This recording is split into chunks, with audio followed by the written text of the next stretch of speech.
Hello everybody, Clayton here at eTrailer.com. Here at eTrailer.com, we install, test, and review a lot of different products to help you as the customer make a more educated decision before your purchase. And we're going to be working on a 2015 Chevy Equinox today. We're going to be taking a look at, I'll be showing you how to install Roadmaster's fuse bypass kit. Our fuse bypass is going to be one of those key components in our flat towing setup.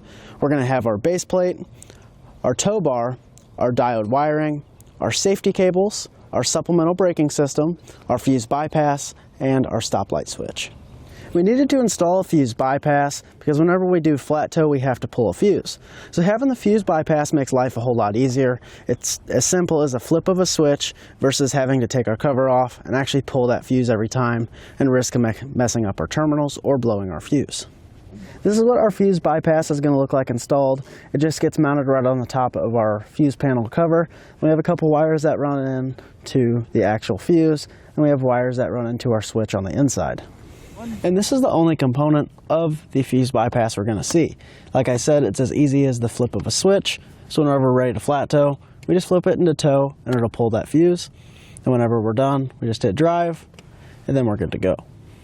As far as the actual fuse bypass, Roadmaster is second to none when it comes to flat towing components, so we're not going to have to worry about this being faulty from the factory.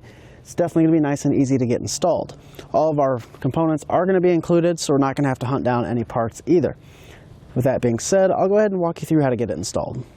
To start our installation for our fuse bypass, we're going to want to remove our underbody panel right here, or under dash panel I should say. I went ahead and did so already. There's going to be two 7mm screws on each side to do so. Once you do that, you can simply pull on the top and this whole panel will come off. We are going to need to trim a little bit of this corner piece off here. It's only plastic, so you should be able to do it with a sharp knife, or if you have a Dremel tool, you can do that as well.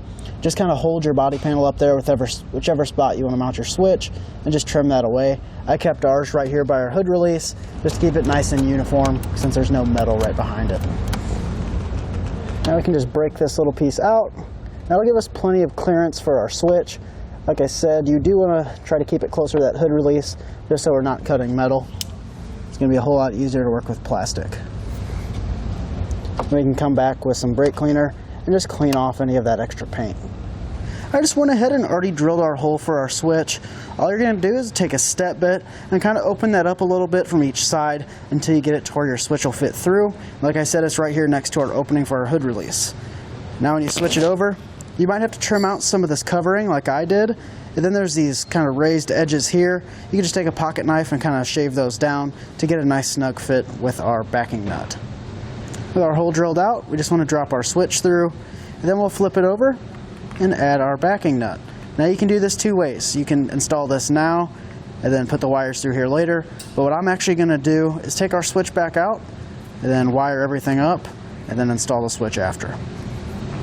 To get our wire pulled up for our fuse bypass, I just pulled it up with all the wires for our braking system and our stoplight switch.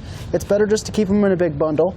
Now there are quite a few things to avoid down here, like your steering rack and some suspension components, but if you pull them all up in one bundle and kind of tape them together, you can zip tie it to all your factory lines and keep them high and out of the way. And one nice thing is they all come up right here by our fuse panel. We are now ready to locate the correct fuse to pull for our fuse bypass. Now when we go to the owner's manual, it's going to tell us to pull a fuse on the interior fuse panel. We are actually not going to pull that one. We're going to leave that one alone. We actually found out that we need to pull our ABS module fuse, and that is going to be this 20 amp fuse here on the back right of your fuse panel.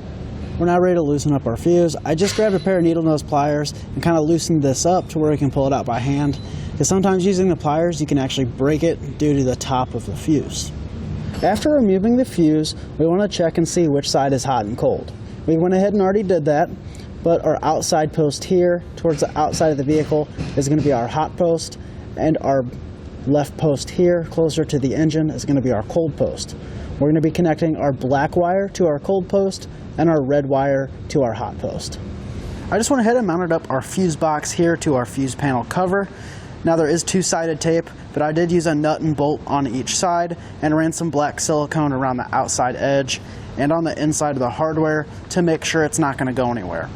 Now drilling into our fuse panel cover can kind of cover up some of our fuses, but you can still find those in your owner's manual.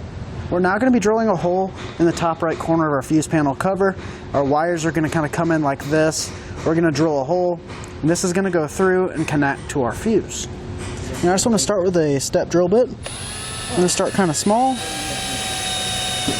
like so. Then we'll frequently stop and see. So right now one would fit through there, but we do have to fit two wires through that hole, so we're going to enlarge it quite a bit more. As you can see, our wires now fit through here.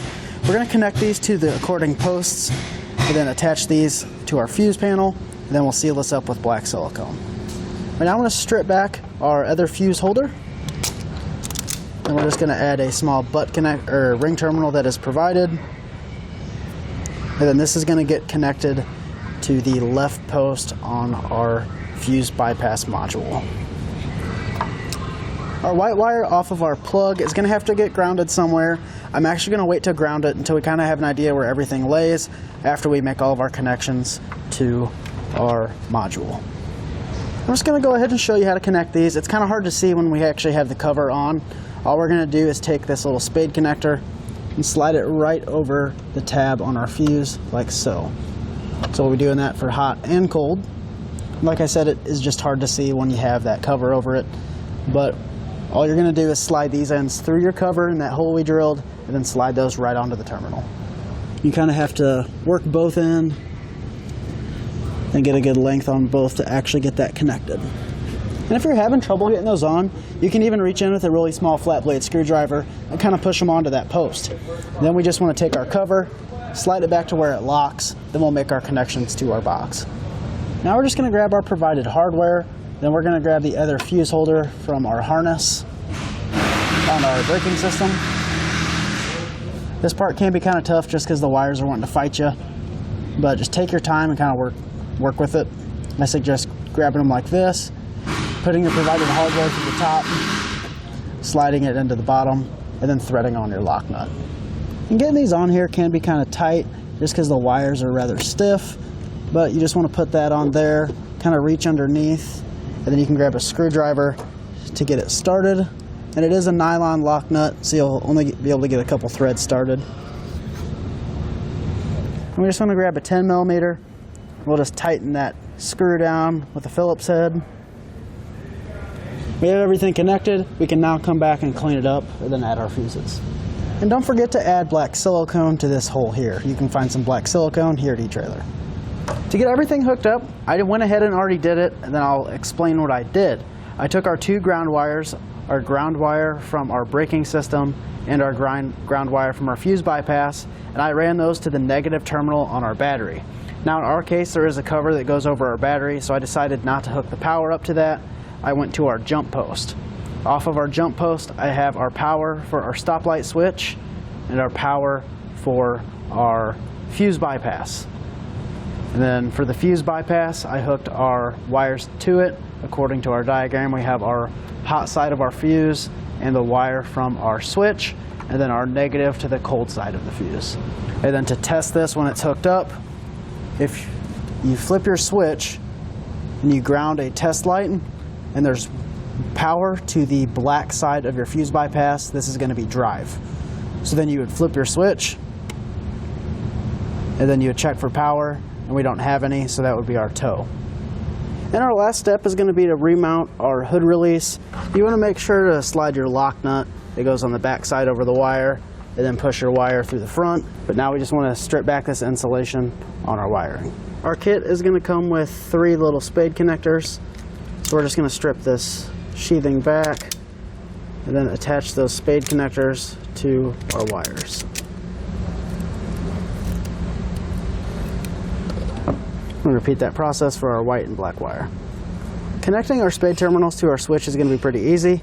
We just slide them over the prongs, like so, and the correct orientation is going to be black, red, and then our white. Now we just want to slide that back through our hole, like so. Then we'll tighten down our backing nut on the back side. And tightening it down hand tight should be just fine. We are now ready to reinstall our underdash panel in the reverse order we took it apart.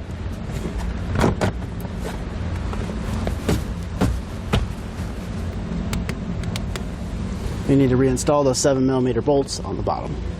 Before adding your tow and drive sticker to your button, you want to make sure to clean it off with some rubbing alcohol. We went ahead and already did that. So we want to grab our tow sticker. We'll take that. And if we remember after our test, our switch went up for tow. So we'll put that on the top. Just like that. We'll stick drive on the bottom. With everything hooked up and tested out, that's going to do it for our look at and the installation of Roadmaster's Fuse Bypass Kit on our 2015 Chevy Equinox.